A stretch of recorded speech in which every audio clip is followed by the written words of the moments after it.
मैथिली आ भोजपुरी के सबसे नीक चैनल एपी प्रोडक्शन दरभंगा के एखनई लाल बटन दबाकर सब्सक्राइब करू और घंटी के निशान बटन के जरूर दबाओ ताकि नव नव ऑडियो आ वीडियो अहाँ सब लग तुरंत पहुँच सके।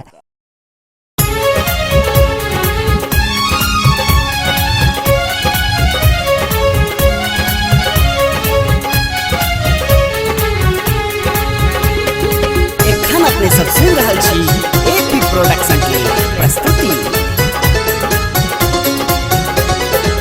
डमरू बजावत भोला, डमरू बजावत भोला, डमरू बजावत भोला, जय भोला, डमरू बजावत भोला।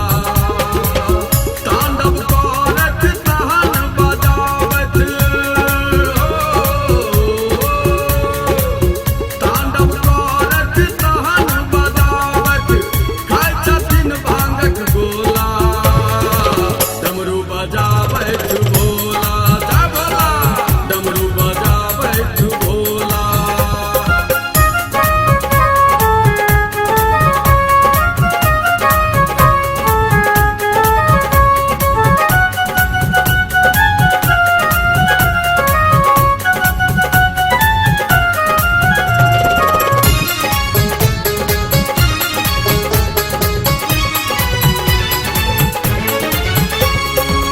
देह में पूरा भस्म लेप का धुनि के छठ रमौन।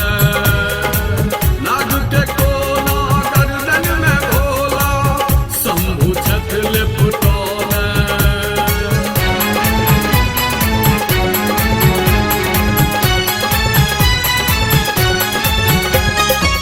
देह में पूरा भस्म लेप का धुनि के छठ रमौन।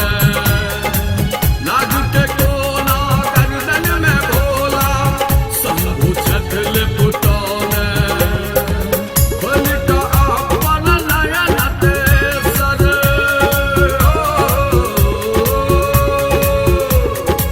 खोल का अपन नयन तेसर, नाचत बम बम भोला। डमरू बजावत भोला, जय भोला, डमरू बजावत भोला, डमरू बजावत भोला, जय भोला, डमरू बजावत भोला।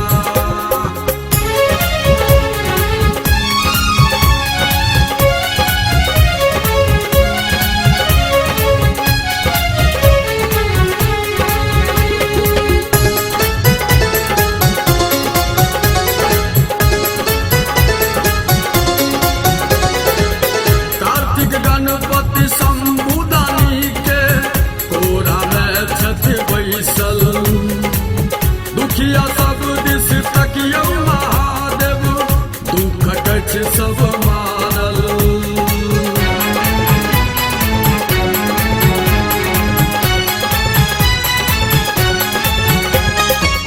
कार्तिक गणपति शंभुदानी के कोरा में छठ बैसल।